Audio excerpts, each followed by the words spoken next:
안녕하세요. 우리 집 주치의의 박사영입니다. 임플란트 시술하면 제2의 치아라고 불리면서 인기를 끌고 있는데요. 최근에는 자가치유세포 임플란트 시술을 통해서 이 뼈가 약하거나 만성질환으로 치아 치료가 어려우신 분들에게도 치료가 가능해졌다고 합니다.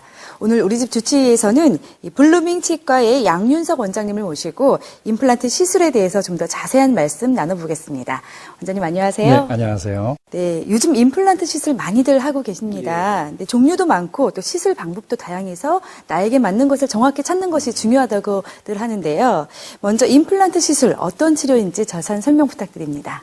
임플란트 치료는 치아를 상실한 부위의 잇몸뼈에 티타늄 기둥을 심고 그 위에 자기처럼 씹을 수 있는 인공 치아를 연결하여서 과거에 자기가 씹던 것과 똑같은 기능을 회복시켜주는 그러한 치료법이라 할 수 있겠습니다. 사실 임플란트 치료는 나온 지가 좀 꽤 됐죠. 벌써 15년이 넘었습니다. 그 사이에 많은 시술의 발전이 있어 왔습니다. 그런데 임플란트 시술의 이 특성상 이 어려움을 겪는 사례도 많다고 들었습니다. 어떤가요? 임플란트의 특성상 임플란트는 티타늄 기둥을 잇몸 뼈에 심는 것이기 때문에 잇몸 뼈가 부실한 경우에 있어서는 좀 어려움이 있는데, 예를 든다면 잇몸 뼈가 부실한 대표적인 경우가 골다공증과 당뇨 환자가 있겠습니다. 이런 환자들에 있어서는 역시 뼈가 부실하기 때문에 임플란트가 잇몸뼈에 붙는데 어려움이 있어서 성공 확률이 좀 떨어지는 어려움이 있습니다. 말씀하신 이 당뇨병 환자나 골다공증 환자의 경우 임플란트가 좀 어렵다고 말씀하셨는데 그 원인이 어디 있는지 자세한 설명 좀 들어볼 수 있을까요? 예. 그게 당뇨와 골다공증으로 한번 나눠서 설명을 해볼까요? 당뇨 환자에 있어서는 특히 이제 어떤 상처 치유 속도가 좀 떨어진다든지 또 감염 확률이 높다든지, 그리고 또 어떤 잇몸 질환이 발생했을 때 잇몸뼈 파괴 속도가 좀 더 정상인에 대해서 빠르다든지, 그래서 잇몸뼈와 임플란트가 붙는데 어려움이 있어 왔고요. 그다음에 골다공증 환자에 있어서는 뼈가 부실하기 때문에 골밀도가 떨어지기 때문에 역시 임플란트와 잇몸뼈가 붙는데 여러 가지 어려움이 있어서 성공 확률이 좀 떨어지는 것이 사실이었습니다. 네, 그런데 최근에 이런 환자분들에게도 적합한 임플란트 시술이 나왔다고요? 이제 이름이 좀 깁니다. 자가치유세포 임플란트라고 명명되었습니다. 간략히 설명드리면 자가치유세포 임플란트란 우리 몸의 혈액에는 골 형성 촉진시켜주는 여러 가지 성장인자들이 많이 있습니다. 그래서 그 성장인자들을 저희가 고농도로 추출해서 임플란트 시술 시 같이 넣어주는 방법인데요. 이러한 개념은 이미 미국의 로버트 막스 등에 의해서 잘 정리되어 있고, 최근에는 정형외과라든지, 그리고 여성분들이 더 잘 압니다. 성형외과나 피부과 영역에서 더 활발히 응용되어 사용되고 있습니다. 네, 치아 치료인데도 이 본인의 혈액을 추출한다고 하면 환자분들이 좀 의아해하실 것 같은데요. 어떤 원리로 이렇게 되는 건가요? 사실 건강검진 때 체열을 한다고 그러면 쉽게 받아들이지만 치과에서 피를 뽑는다 그러면 조금 의아하실 수 있죠. 시술은 한 1분밖에 안 걸리기 때문에 어려운 건 없고요.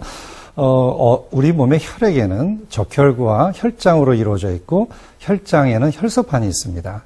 이 혈소판 안에 우리 몸의 골 형성과 상처 치유를 촉진하는 여러 인자들이 있는데, 그것을 고농도로 원심 분리를 통해서 추출해서 임플란트 시술 시에 사용하여서 골 형성 촉진을 목적으로 사용되고 있습니다.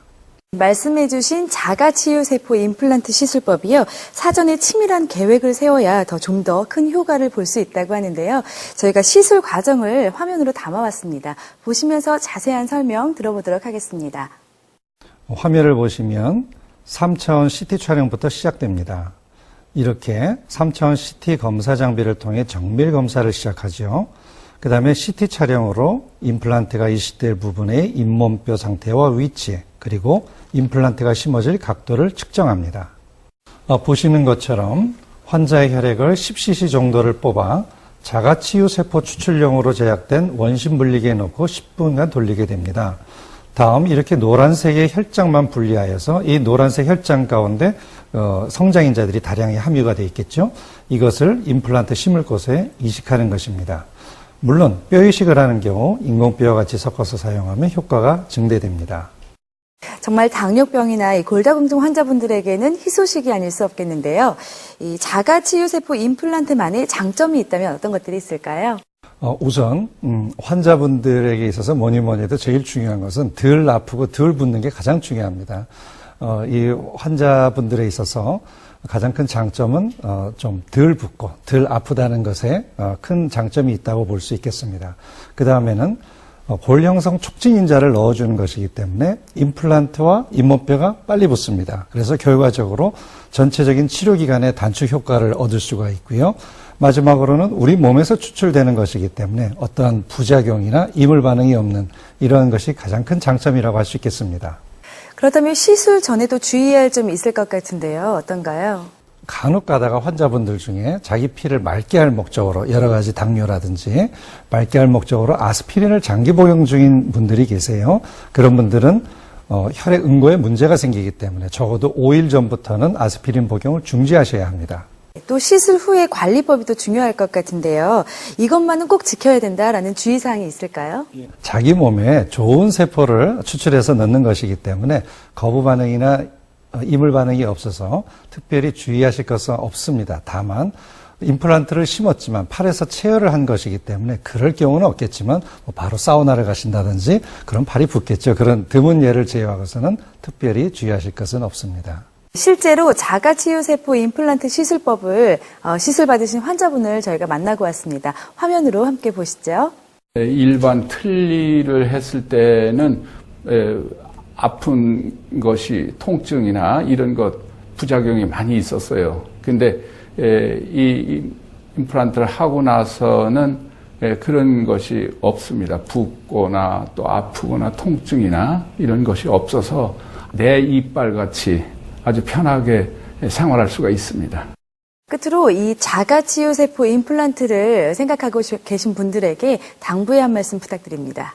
당뇨나 골다공증과 같이 잇몸뼈가 부실하신 분들에게 있어서 공통점은 자기 잇몸뼈는 너무나 안 좋다는 확신에 차 있으십니다. 그래서 계속 망설임 가운데 사실 치과 병원을 찾는 것을 굉장히 두려워하시는데요. 요즘은 자가치유세포 임플란트를 비롯하여 레이저를 이용한 임플란트, 여러 가지 다양한 좋은 수식들이 안 아프고 덜 붓고 성공 확률이 높게 개발되어 있습니다.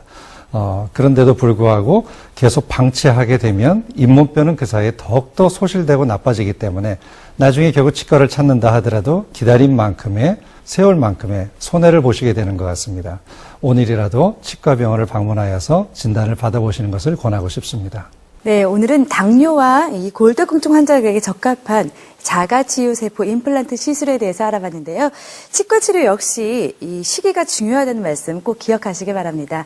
오늘 도움 말씀 주신 블루밍 치과의 양윤석 원장님 고맙습니다. 네, 감사합니다.